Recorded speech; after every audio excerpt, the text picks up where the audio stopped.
Hello everyone, good morning to all of you. आज के video में 26 जुलाई 2020 के करंट अफेयर कवर करेंगे। जितने भी इंपॉर्टेंट करंट अफेयर हैं उन सभी को कवर करेंगे और साथ में स्टैटिक जीके के क्वेश्चन भी डिस्कस करेंगे। चलिए वीडियो को स्टार्ट करते हैं। एक दिन का और आप लोग टाइम दे दीजिए, प्लीज पेशेंस रखिए। आज स्टैटिक जीके और इंग्लिश का वीडियो आज भी नहीं आएगा, कल से प्रॉपरली स्टार्ट हो जाएंगे दोनों वीडियो। चलिए कवर करते हैं आज के करंट अफेयर। पहला क्वेश्चन है, recently first container train from Bangladesh has been flagged off from Concor terminal at Majerhat in which place. Question का मतलब समझो आपसे क्या बोल रहा है। आपसे कह रहा है अभी हाल ही में भारत से पहली कंटेनर ट्रेन को रवाना किया गया है बांग्लादेश के लिए, और भारत से इसको रवाना किया गया है कॉन्कर टर्मिनल से, जो कि कहां पर है, यह है कोलकाता में। कोलकाता में कॉन्कर का टर्मिनल है, यहां से बांग्लादेश के लिए पहली कंटेनर ट्रेन रवाना करी गई है। और ये बेसिकली भारत और बांग्लादेश के बीच में ट्रेड रिलेशंस की शुरुआत है। ये इसका एक नया सिरा है जिसकी शुरुआत अभी हाल ही में करी गई है। कॉन्कर की बात करें तो कॉन्कर का फुल फॉर्म है container corporation of India limited. Container corporation of India limited का हेडक्वार्टर है नई दिल्ली। इसकी स्थापना 1988 में करी गई थी और इसके चेयरपर्सन है कल्याण रामा। क्या नाम है? कल्याण रामा। अगला क्वेश्चन है, recently in which sea a French refinery is spilling a toxic chemical substance like iron chloride. Question का मतलब समझो हिंदी में क्या बोल रहा है आपसे। आपसे कह रहा है अभी हाल ही में ये कौन सा सागर है जहां पर फ्रांस की एक रिफाइनरी है जिससे आयरन क्लोराइड नाम का एक जो द्रव है जो कि टॉक्सिक केमिकल है, ये रिस रहा है, इसका स्राव हो रहा है इनमें से कौन से सी में। तो आपको यहां पर दिख रहा है ना, दिस इज कॉल्ड मेडिटेरेनियन सी। हिंदी में इसको भूमध्य सागर बोलते हैं और ये लगा हुआ है फ्रांस। यहां पर आप देख सकते हो ये है फ्रांस की सीमा, ये फ्रांस है जिसको मैं कवर कर रहा हूं। तो फ्रांस से ये जो रिस रहा है आयरन क्लोराइड, ये कहां पर रिस रहा है? मेडिटेरेनियन सी में रिस रहा है। So third one is the correct answer. इस पे आपसे एक और क्वेश्चन पूछ सकता है कि फ्रांस की इस कंपनी का क्या नाम है जिस कंपनी से ये केमिकल रिस रहा है, मेडिटेरेनियन सी में गिर रहा है। तो इस कंपनी का नाम है लेवेरा रिफाइनरी। क्या बोलते हैं इसको? लेवेरा रिफाइनरी। तो आपको ध्यान रखना है लेवेरा रिफाइनरी से फ्रांस की आयरन क्लोराइड नाम का ये टॉक्सिक केमिकल सब्सटेंस है जो जिसका रिस्त्राव हो रहा है कहां पर? मेडिटेरेनियन सी में। फ्रांस की कैपिटल है पेरिस और फ्रांस में इस टाइम पे प्रेसिडेंट कौन है? यह है इमैनुअल मैक्रोन। क्या नाम है? Emmanuel Macron. अगला क्वेश्चन है, prime minister Modi will inaugurate 3 new high throughput labs of ICMR in Noida, Kolkata and which place. Question का मतलब यह है कि Indian council of medical research की 3 नई लैब की स्थापना करी गई है अभी हाल ही में नोएडा, कोलकाता और किस जगह में, जिसका तीनों का इनॉग्रेशन प्रधानमंत्री नरेंद्र मोदी के द्वारा किया गया है वीडियो कॉन्फ्रेंसिंग के थ्रू। तो नोएडा, कोलकाता और साथ में तीसरी लैब जो है आईसीएमआर की, इसकी स्थापना करी गई है मुंबई में। So second one is the right answer. तो आपको तीनों जगह ध्यान रखनी है, नोएडा, मुंबई और कोलकाता, इन तीनों जगह पर लैब की स्थापना करी गई है आईसीएमआर के द्वारा और इसको इनॉग्रेट किया गया है प्रधानमंत्री नरेंद्र मोदी के द्वारा। आईसीएमआर की बात करें तो इसकी स्थापना करी गई थी 1911 में। आईसीएमआर का हेडक्वार्टर क्या है? नई दिल्ली। और आईसीएमआर के इस टाइम पे डायरेक्टर जनरल हैं बलराम भार्गव। क्या नाम है इनका? बलराम भार्गव। आपको ध्यान रखना है कुछ टाइम पहले प्राइम मिनिस्टर नरेंद्र मोदी ने एक इनोवेशन चैलेंज लॉन्च किया था भारत में। इसके तहत प्रधानमंत्री नरेंद्र मोदी का भारत में जितने भी युवा हैं उन सभी से अपील है कि फेसबुक, ट्विटर जैसी जितनी भी वेबसाइट है या टिकटॉक जैसे एप्लीकेशंस हैं, इन सभी का निर्माण भारत में किया जाए। अगर ऐसा कोई भी भारतीय करने में कामयाब होता है तो भारत सरकार की तरफ से 20 लाख रुपए तक का रिवॉर्ड प्राइज उसको दिया जा सकता है। अगला क्वेश्चन है, recently who launched Pravasi Rojgar application to help migrant find job opportunities. Question का मतलब हिंदी में यह है कि अभी हाल ही में इनमें से कौन ये पर्सनालिटी हैं जिन्होंने प्रवासी रोजगार नाम का एक एप्लीकेशन लॉन्च किया है जो कि माइग्रेंट वर्कर्स को मदद करेगा नई जॉब ढूंढने में। ऐसे माइग्रेंट वर्कर्स जो कि कुछ टाइम से दिल्ली और मुंबई जैसे शहरों में काम कर रहे थे, अभी कोविड लॉकडाउन के तहत उन्हें घर जाना उनकी मजबूरी बन गया है, तो अब वो अपने घर पर ही जॉब ढूंढ सके, तो इस वजह से प्रवासी रोजगार एप्लीकेशन लॉन्च किया गया है सोनू सूद के द्वारा। सोनी सूद के द्वारा ये जो एप्लीकेशन लॉन्च किया गया है, इसमें आप खुद को रजिस्टर कर सकते हैं और ऐसे व्यक्ति जो कि माइग्रेंट वर्कर ऐसा दूसरे शहरों में कार्य कर रहे थे अभी तक कोरोना वायरस लॉकडाउन के तहत, अब उनको उनके शहरों में ही रोजगार मिल जाएगा इस प्रवासी रोजगार एप्लीकेशन के तहत। इसके लिए हेल्पलाइन नंबर भी जारी किया गया है, इस पर कॉल करके भी रजिस्टर कर सकते हैं खुद को। आज आपसे मेरा क्वेश्चन आज के वीडियो का यह है, मैंने आपको कुछ टाइम पहले बताया था जब सोनू सूद ने कई सारे माइग्रेंट वर्कर्स को मुंबई से उड़ीसा, वेस्ट बंगाल, बिहार और झारखंड जैसे राज्यों में भेजा था। उस टाइम पर सोनू सूद को एक कंपनी ने अपना ब्रांड एम्बेसडर बनाया था। मुझे एक कंपनी का नाम कमेंट बॉक्स में लिखकर बताइए कि ये कौन सी कंपनी है जिसने सोनू सूद को उस टाइम पर अपना ब्रांड एम्बेसडर बनाया था, अभी करीब 1.5 महीने पहले। आपको हिंट दे सकता हूं, ये इंजन ऑयल कंपनी है। क्या आप मुझे कमेंट बॉक्स में लिखकर बता सकते हो ये कौन सी कंपनी है जिसने सोनू सूद को अपना ब्रांड एम्बेसडर नियुक्त किया था? अगला क्वेश्चन है, recently a committee has been set up to frame guidelines for students to stay in India for higher education या फिर हायर स्टडीज भी बोल सकते हो। Who will the head of this committee? Question का मतलब यह है कि अभी हाल ही में एचआरडी मिनिस्ट्री के द्वारा एक कमेटी का गठन किया गया है। ये कमेटी इस बात को एश्योर करेगी और भारतीय युवाओं से इस बात की अपील करेगी कि भारतीय युवा जो हैं, जो भारत का यूथ है, ये दूसरे देशों में ना जाए और भारत में ही हायर एजुकेशन के लिए स्टडी कर सकते हैं। इस कमेटी को लीड कौन करेंगे? इस कमेटी को लीड कर रहे हैं धीरेन्द्र पाल सिंह। क्या नाम है? धीरेन्द्र पाल सिंह। धीरेन्द्र पाल सिंह कौन है? आपने यूजीसी का नाम सुना होगा। जाहिर सी बात है, हर स्टूडेंट जो कि पढ़ाई कर रहा है वो यूजीसी के बारे में जानता है। यूजीसी का मतलब है यूनिवर्सिटी ग्रांट्स कमीशन। तो यूजीसी के चेयरपर्सन है धीरेन्द्र पाल सिंह, इनको इस कमेटी का हेड बनाया गया है। अब यूजीसी की बात करें तो यूजीसी का हेडक्वार्टर है नई दिल्ली और यूजीसी की स्थापना करी गई थी 1956 में। इस कमेटी का गठन किसके द्वारा किया गया है? एचआरडी मिनिस्टर रमेश पोखरियाल के द्वारा इसका गठन किया गया है। अगला क्वेश्चन है, recently who authored the book? अभी हाल ही में ये एक फेमस किताब किसने लिखी है जिसका नाम है the end game. The end game नाम की एक फेमस किताब लिखी गई है हसन जैदी के द्वारा। किसके द्वारा? हसन जैदी। हसन जैदी एक बहुत ही फेमस ऑथर है, भारत के इंडियन ऑथर है। कई सारे अवार्ड से इनको ऑलरेडी सम्मानित किया जा चुका है। इवन इतना ही नहीं, इनकी पॉपुलैरिटी आप इस बात से समझ सकते हो, बॉलीवुड में कई सारी मूवीज इनकी लिखी गई किताबों पर बनी हुई है। जैसे कि आप लोगों ने एक मूवी का नाम सुना होगा जिसका नाम है ब्लैक फ्राइडे, जो कि मुंबई दंगों के ऊपर बनी गई हुई है। ये मूवी भी इनकी किताब के ऊपर बनी हुई है। अनुराग कश्यप ने इस मूवी को डायरेक्ट किया है। साथ में आप लोगों ने एक नाम सुना होगा शूट आउट एट वडाला, जिसमें जॉन अब्राहम को कास्ट किया गया था। ये मूवी भी इनकी लिखी गई किताब के ऊपर बनी हुई है। और साथ में एक और सैफ अली खान की आप लोगों ने मूवी सुनी होगी जिसका नाम है फैंटम। सैफ अली खान को कास्ट इसमें किया गया था। ये भी इनकी किताब के ही ऊपर लिखी गई मूवी की स्क्रिप्ट है। तो black Friday, shoot out at Wadala, Phantom जैसी मूवीज इनकी किताबों के ऊपर बन चुकी हैं, जिनका नाम है Hasan Zaidi.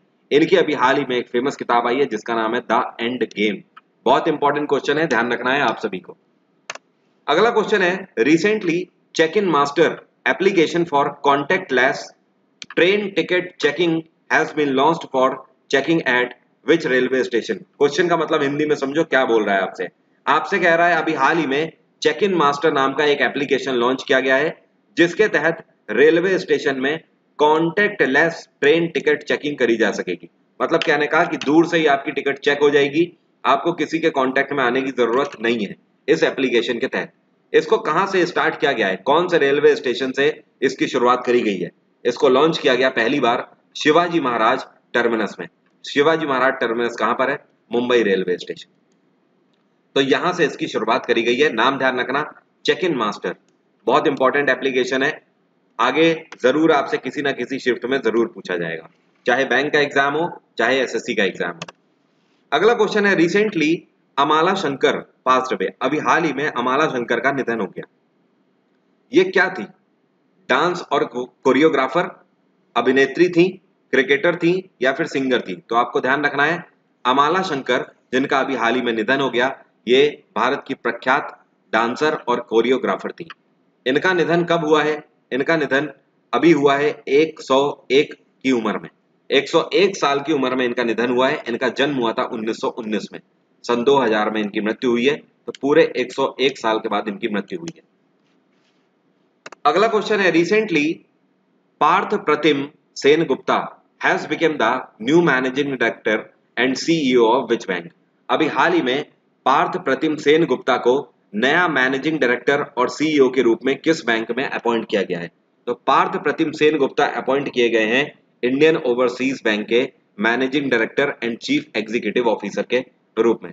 Indian overseas bank की बात करें तो इसकी स्थापना 1936 में करी गई थी। इंडियन ओवरसीज बैंक का हेडक्वार्टर है चेन्नई। और इन्होंने किसको सक्सीड किया? पार्थ प्रतिम सेन गुप्ता ने।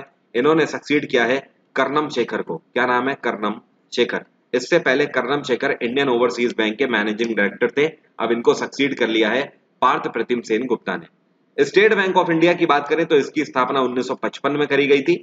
बैंक ऑफ इंडिया की बात करें तो इसकी स्थापना आपको ध्यान रखनी है 1906 में करी गई थी, और बैंक ऑफ बड़ौदा की स्थापना 1908 में करी गई थी। अब तीनों के सीईओ की बात करें तो बैंक ऑफ बड़ौदा के इस टाइम पे सीईओ हैं Sanjeev Chadha. Bank of India के अभी कुछ टाइम पहले नए सीईओ अपॉइंट किए गए हैं, इनका नाम है अतानु कुमार दास। और स्टेट बैंक ऑफ इंडिया के नए चेयरपर्सन अभी कुछ टाइम पहले ये भी अपॉइंट किए गए थे, करीब 1-1.5 साल पहले। इनका नाम है Rajnish Kumar. State Bank of India की मैनेजिंग डायरेक्टर जिनका नाम है अंशुला कांत, इनको अभी कुछ टाइम पहले किस ऑर्गेनाइजेशन में चीफ फाइनेंस ऑफिसर की पोस्ट दी गई है? अंशुला कांत जो कि मैनेजिंग डायरेक्टर थी एसबीआई की, इनको वर्ल्ड बैंक में सीएफओ की पोस्ट मिली है, ध्यान रखना। नेक्स्ट क्वेश्चन है, recently who has become the new managing director and CEO of Tata life insurance. अभी हाल ही में टाटा लाइफ इंश्योरेंस के नए एमडी और सीईओ के रूप में किसको अपॉइंट किया गया है? इनका नाम आपको ध्यान रखना है नवीन तहलियानी। नवीन तहलियानी बने हैं नए मैनेजिंग डायरेक्टर और सीईओ टाटा लाइफ इंश्योरेंस के। टाटा लाइफ इंश्योरेंस की बात करें तो इस कंपनी की स्थापना साल 2000 में करी गई थी टाटा ग्रुप के द्वारा, और इसकी स्थापना कहां पर करी गई थी? ध्यान रखना है मुंबई में इसकी स्थापना करी गई थी। एक चीज और आपसे ये भी पूछ सकता है, नवीन तहलियानी ने किसको सक्सीड किया है? इन्होंने जिनको सक्सीड किया है इनका नाम है ऋषि श्रीवास्तव। क्या नाम है? ऋषि श्रीवास्तव। तो एक तरीके से आप बोल सकते हो टाटा लाइफ इंश्योरेंस के मैनेजिंग डायरेक्टर अभी तक थे ऋषि श्रीवास्तव, अब इनकी जगह पर इनको रिप्लेस किया है नवीन तहलियानी ने।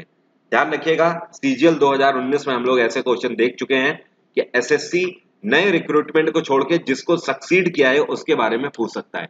एग्जाम्पल के तौर पर एसएससी सीजीएल 2019 का पेपर उठाकर देख लीजिए, वहां पर यस बैंक के उस टाइम पर नए सीईओ अपॉइंट किए गए थे प्रशांत कुमार। लेकिन इस बार सीजीएल ने ये नहीं पूछा कि किसको अपॉइंट किया गया, सीजीएल ने ये पूछा था कि किसको सक्सीड किया है प्रशांत कुमार ने। तो आंसर था इसका रवनीत गिल। जिन लोगों ने इस बार पेपर दिया होगा उन्हें जरूर पता होगा, तो इसलिए ध्यान रखिए सक्सीड किसको किया गया है? ऋषि श्रीवास्तव। अगला क्वेश्चन है, who has been appointed as the new health secretary of India. अभी हाल ही में भारत के स्वास्थ्य सचिव के रूप में किसको अपॉइंट किया गया है? भारत के स्वास्थ्य सचिव के रूप में अपॉइंट किए गए हैं अभी हाल ही में आईएएस अधिकारी राजेश भूषण। आईएएस अधिकारी राजेश भूषण कौन से बैच के अधिकारी हैं? 1987 बैच के अधिकारी हैं, ध्यान रखना। जिन लोगों को भी न्यू सेक्रेटरीज के बारे में प्रॉब्लम हो रही है, अभी करीब 2 महीने पहले नए सेक्रेटरीज अपॉइंट किए गए हैं भारत में कई सारे, वो लोग यूट्यूब पर सर्च कर सकते हैं Varun Awasthi secretaries of India, आपको मेरा वीडियो मिल जाएगा।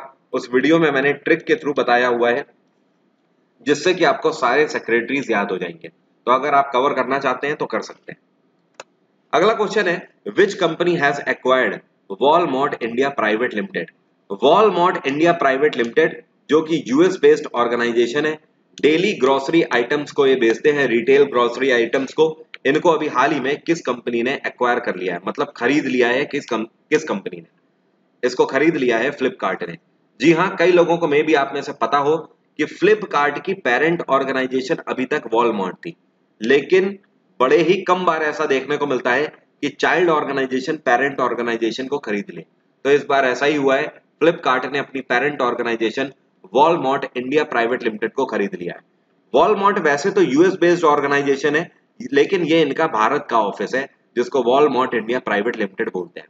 अब फ्लिपकार्ट की बात करें तो इसकी स्थापना बेंगलोर में करी गई थी और बेंगलोर इसका हेडक्वार्टर है। फ्लिपकार्ट की स्थापना कब करी गई थी? साल 2007 में करी गई थी। और फ्लिपकार्ट के इस टाइम पे सीईओ कौन है? ये है कल्याण कृष्णमूर्ति। क्या नाम है? कल्याण कृष्णमूर्ति। तो फ्लिपकार्ट ने 100% इंटरेस्ट एक्विजिशन कर लिया है किसमें, वॉलमार्ट इंडिया प्राइवेट लिमिटेड में, पूरे तरीके से इसको खरीद लिया है। उम्मीद करता हूं आज के करंट अफेयर आप सभी को क्लियर हो गए होंगे। फर्दर कोई भी डाउट है तो आप मुझसे कमेंट बॉक्स में पूछ सकते हो। अब बात करते हैं आज के स्टैटिक जीके के क्वेश्चंस की। पहला क्वेश्चन आपके सामने है, बड़ा ही सिंपल सा है स्टैटिक जीके का। Which state got GI tag for Silao khaja. Silao खाजा जो कि एक डिश है, ये बेसिकली एक स्वीट डिश है, इसके लिए भारत के किस राज्य को जीआई टैग कुछ टाइम पहले दिया गया है? भारत के बिहार राज्य को सिलाओ खाजा के लिए जीआई टैग दिया गया है। सिलाओ खाजा ये एक स्वीट डिश है जो कि आपको पिक्चर में दिख रही है। इस डिश की खास बात है, जो फैन आप लोग चाय के साथ खाते हो, उसी फैन में शक्कर का सीरा जब लगा दिया जाता है, या फिर आप बोल सकते हो शक्कर की चाशनी में इसे डिप करके सुखाया जाता है, तब जाकर ये डिश बनती है सिलाओ खाजा। इस तरीके से पापड़ी वाली डिश ये बनती है, मीठी डिश है, इसको बोलते हैं सिलाओ खाजा। बिहार में काफी प्रख्यात है, छठ पूजा जैसे त्योहारों में भी इसका यूज किया जाता है, इसका भोग लगता है। तो ये जो सिलाओ खाजा है ये बिहार की फेमस डिश है और इसको कुछ टाइम पहले बिहार के लिए ही जीआई टैग मिला था। अगला क्वेश्चन है, which city has got GI tag for 250 plus types of biryani. अभी कुछ टाइम पहले ये कौन सा शहर है जिसको 250 तरीके से भी ज्यादा तरीके की बिरयानी बनाने के लिए जीआई टैग दिया गया? ये है हैदराबाद। हैदराबाद भारत का वो शहर है जहां पर 250 से भी ज्यादा तरीके की बिरयानी बेची जाती है। तो इसको जीआई टैग मिला किसके लिए? बिरयानी के लिए। अगला क्वेश्चन है, Olympics organises in how many years duration.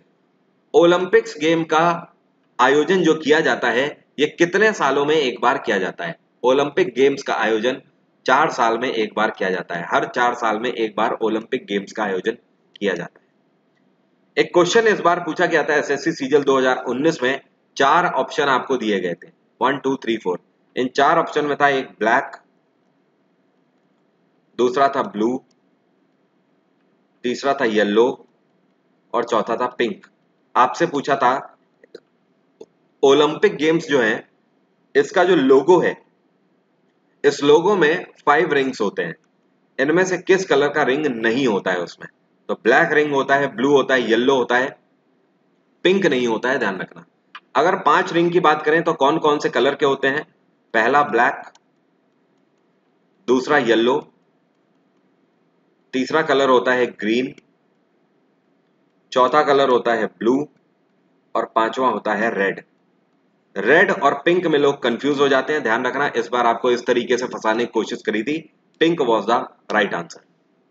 तो ओलंपिक गेम्स कितने साल में होते हैं? हर 4 साल में आयोजित किए जाते हैं। अगला क्वेश्चन है, Tulsidas had written Ramcharitmanas in which Hindi script. आपसे कह रहा है ये कौन सी हिंदी स्क्रिप्ट है जिसमें तुलसीदास ने रामचरितमानस लिखी हुई है? तुलसीदास ने रामचरितमानस लिखी हुई है हिंदी की अवधी भाषा में। कौन सी भाषा में? अवधी भाषा में।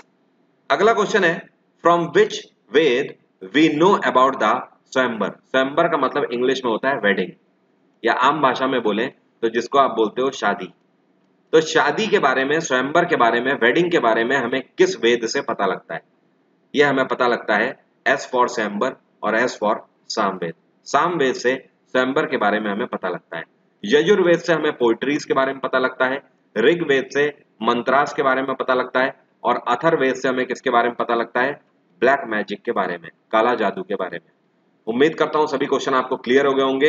वीडियो से आपको कुछ भी सीखने को मिला है तो वीडियो को लाइक करिए दबा के। अनअकैडमी प्लस पर अगर आप जीएस का मेरा फुल कोर्स करना चाहते हो, history, polity, geography, science, economics, तो आप अनअकैडमी प्लस में सब्सक्रिप्शन ले सकते हो। ये है मेरा डिस्काउंट कोड वरुण777। अगर आप इसका यूज करते हैं तो 6000 जो फीस आपको पड़ रही है 12 महीने के सब्सक्रिप्शन की, उसमें डिस्काउंट होकर 5400 की मात्र आपको पड़ जाएगी 12 महीने की फी। साथ में यहाँ पर मेरा करंट अफेयर का क्रैश कोर्स भी आने वाला है। एक्चुअली ये क्रैश कोर्स नहीं, फुल कोर्स होगा अगस्त के महीने में, तो आप इसको भी कर सकते हो। और साथ में एक नया स्टैटिक जीके का कोर्स आने वाला है। Thank you so much, have a nice day, take care, bye bye. आपका दिन मंगलमय हो। कल सुबह 5 बजे फिर से मुलाकात होगी यहीं पर।